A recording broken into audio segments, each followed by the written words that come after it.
Welcome to again उत्तम classes. आज 27 अप्रैल है और 27 अप्रैल की आज हम करंट अफेयर को कवर करेंगे।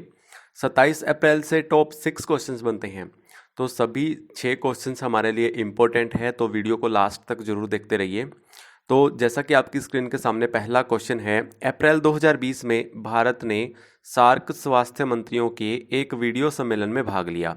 किस देश ने सम्मेलन की मेजबानी की? तो सार्क स्वास्थ्य मंत्रियों का एक समिट हुआ वीडियो कॉन्फ्रेंसिंग के माध्यम से। तो उस सम्मेलन की जो अध्यक्षता की थी वो किस देश ने की थी? वो पाकिस्तान देश ने की थी। व्याख्या में पढ़ते हैं, 23 अप्रैल 2020 को भारत ने कोरोना वायरस महामारी से निपटने के लिए अधिक क्षेत्रीय सहयोग को बढ़ावा देने के लिए पाकिस्तान द्वारा आयोजित सार्क स्वास्थ्य मंत्रियों की एक वीडियो सम्मेलन में भाग लिया। सम्मेलन में भारत का प्रतिनिधित्व स्वास्थ्य सेवा महानिदेशक द्वारा किया गया। सार्क देशों में अफगानिस्तान, बांग्लादेश, भूटान, भारत, मालदीव, नेपाल, पाकिस्तान और श्रीलंका शामिल हैं। तो सार्क की अगर मैं बात करूं तो इसकी जो स्थापना हुई थी वो 7 देशों से मिलकर हुई थी 8 दिसंबर 1985 को। और इसमें जो 8वां देश जोड़ा गया वो अफगानिस्तान जोड़ा गया था 2007 में। और इसका जो मुख्यालय है सार्क का वो नेपाल काठमांडू में है। और सार्क का जो मुख्य उद्देश्य है वो दक्षिण एशियाई देशों का सहयोग करना है, चाहे वो आर्थिक हो और चाहे वो राजनीतिक हो। तो इन देशों का सहयोग करना सार्क का मुख्य उद्देश्य है। आगे बात करते हैं, क्वेश्चन नंबर सेकंड है हमारा, किस संशोधन ने पंचायतों को संवैधानिक दर्जा दिया? तो हमारी पंचायतों को जो संवैधानिक दर्जा मिला हुआ है वो 73वें संशोधन से मिला हुआ है। स्पष्टीकरण में देखते हैं, 1992 के 73वें संवैधानिक संशोधन अधिनियम ने पंचायतों को स्थानीय स्वशासन की संस्थाओं के रूप में संवैधानिक दर्जा दिया और 24 अप्रैल 1993 को लागू हुआ। इसीलिए 24 अप्रैल को पंचायती राज दिवस भी मनाया जाता है, राष्ट्रीय पंचायती राज दिवस। इस अधिनियम को संविधान के 9वें भाग में डाला गया। राष्ट्रीय पंचायती राज दिवस 24 अप्रैल को मनाया जाता है और पहली बार राजस्थान के नागौर जिले द्वारा अपनाया गया। तो 73वां संशोधन द्वारा हमारी पंचायतों को संवैधानिक दर्जा मिला हुआ है। आगे बात करते हैं, क्वेश्चन नंबर थर्ड है, कोविड-19 के प्रसार की भविष्यवाणी करने के लिए किस संस्था ने प्रकृति डैशबोर्ड विकसित किया? तो प्रकृति डैशबोर्ड विकसित किया वो आईआईटी दिल्ली ने विकसित किया है। भारतीय प्रौद्योगिकी संस्थान आईआईटी दिल्ली ने शोधकर्ताओं ने भारत में कोविड-19 के प्रसार की भविष्यवाणी के लिए एक वेब आधारित प्रकृति डैशबोर्ड विकसित किया है। यह मोबाइल अनुकूल डैशबोर्ड, जिसका नाम प्रकृति prediction and assessment of corona infection and transmission in India, जो ये वेबसाइट दी है, इस वेबसाइट्स के माध्यम से आप इस डैशबोर्ड पर विजिट कर सकते हो। भारत में कोविड-19 मामलों की राज्यवार और जिलावार विस्तृत भविष्यवाणी देता है। भविष्यवाणियाँ अपडेटिव इंटरैक्टिव क्लस्टर आधारित अति संवेदनशील उजागर संक्रमित निकाले गए मॉडल पर आधारित है, जो एक गणितीय मॉडल है। तो प्रकृति डैशबोर्ड विकसित किया है वो आईआईटी दिल्ली ने किया है, भारतीय प्रौद्योगिकी संस्थान ने।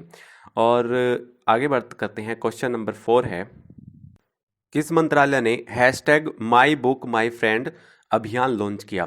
तो मानव संसाधन विकास मंत्रालय ने hashtag my book my friend अभियान लॉन्च किया है, एमएचआरडी ने। स्पष्टीकरण में देखते हैं, मानव संसाधन विकास मंत्री श्री रमेश पोखरियाल निशंक ने विश्व पुस्तक दिवस पर hashtag my book my friend नामक सोशल मीडिया पर एक अभियान शुरू किया जो 23 अप्रैल 2020 को पड़ता है। Hashtag my book my friend अभियान अगले 7 दिनों तक जारी रहेगा, जिसके दौरान हर कोई इस अभियान से जुड़ सकता है। पहला विश्व पुस्तक दिवस 23 अप्रैल 1995 को मनाया गया और इसे अंतर्राष्ट्रीय पुस्तक दिवस और विश्व पुस्तक और कॉपीराइट दिवस के रूप में भी जाना जाता है। तो माई बुक माई फ्रेंड अभियान जो लॉन्च किया है वो एमएचआरडी ने किया है, मानव संसाधन विकास मंत्रालय ने। आगे बात करते हैं, क्वेश्चन नंबर 5 है, किस अंतरिक्ष संगठन ने अंतरिक्ष में 60 इंटरनेट बीमिंग उपग्रह लॉन्च किए हैं? तो स्पेसएक्स एक अंतरिक्ष संगठन है जिसने 60 इंटरनेट बीमिंग उपग्रह लॉन्च किए हैं। स्पष्टीकरण में देखते हैं, स्पेसएक्स ने 22 अप्रैल 2020 को अंतरिक्ष में 60 इंटरनेट प्रसारण उपग्रह का एक बैच लॉन्च किया है। अंतरिक्ष में भेजे गए उपग्रह प्रोजेक्ट स्टारलिंक के तहत एलोन मस्क की कंपनी एक इंटरनेट फार्म स्पेस पहल का एक हिस्सा है। कंपनी ने लगभग 12,000 उपग्रहों को अंतरिक्ष में रखने और अंतरिक्ष से वैश्विक इंटरनेट कवरेज प्रदान करने की एक योजना बनाई है। वर्तमान में यह सुविधा कनाडा और उत्तरी संयुक्त राज्य अमेरिका में प्रदान की जाएगी। परिचालन क्षमता न्यूनतम तक पहुंचने के लिए कक्षा में 400 उपग्रहों की आवश्यकता होती है और महत्वपूर्ण कार्यात्मक क्षमता प्राप्त करने के लिए न्यूनतम 800 उपग्रहों की आवश्यकता होती है। तो स्पेसएक्स अंतरिक्ष संगठन ने 60 इंटरनेट बीमिंग उपग्रह का एक बैच लॉन्च किया है। क्वेश्चन नंबर 6 है, किस बैंक ने MSMES के लिए एक विशेष तरलता योजना शुरू की है? तो MSMES के लिए एक स्पेशल लिक्विडिटी प्लान स्टार्ट किया है, वो सिडबी ने किया है। स्पष्टीकरण में देखते हैं।